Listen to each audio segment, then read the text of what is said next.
Exemplos com enfoque no comportamento.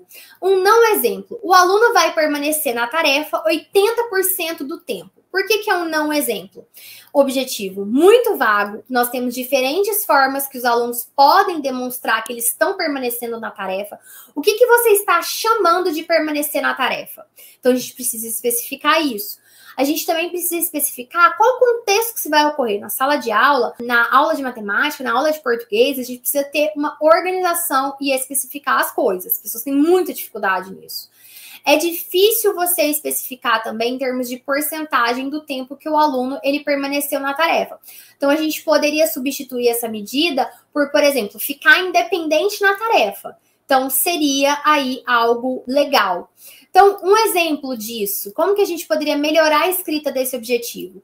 O aluno permanecerá na tarefa até completar pelo menos 80% das tarefas passadas que estejam no nível apropriado para o aluno durante seu tempo de trabalho independente. Ele vai completar 80% das tarefas que foram programadas para aquele dia, que foram passadas para ele. Esse seria um objetivo claro. Então, por que é um exemplo? A expectativa é do aluno permanecer na tarefa. E isso é demonstrado pelo nível que ele completou a tarefa. Isso é claro. Você consegue ver se ele completou ou não. É fácil, né, de você observar se ele completou ou não a tarefa. E é possível isso ser registrado pelo professor, se ele completou ou não a tarefa. Então, é uma maneira mais simples. Exemplo com enfoque em desenvolvimento de habilidades acadêmicas. Um não exemplo aí. O aluno vai completar os problemas de matemática com 100% de precisão. Por que isso não é um exemplo?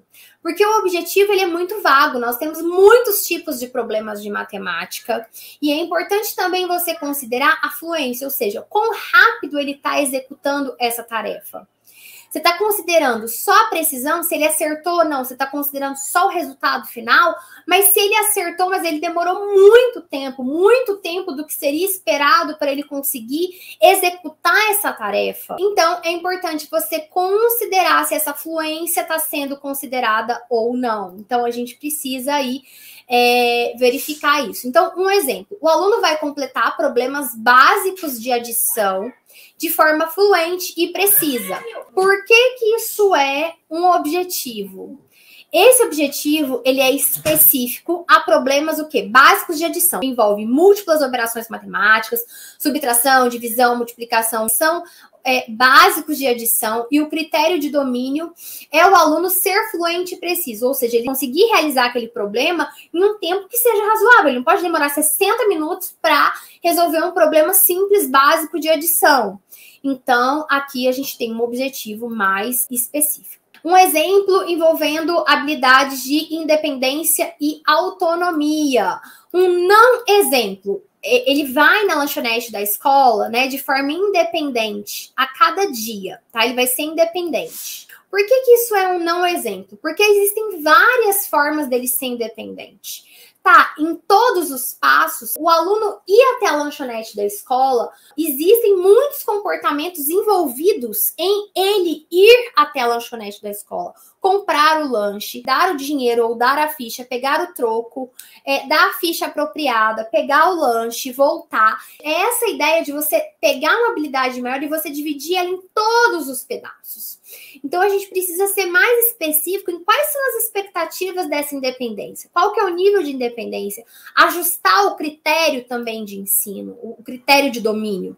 Então, um exemplo que seria apropriado. O aluno vai completar todos os passos de ir à fila do lanche de forma independente a cada dia de aula. Por que isso é um exemplo?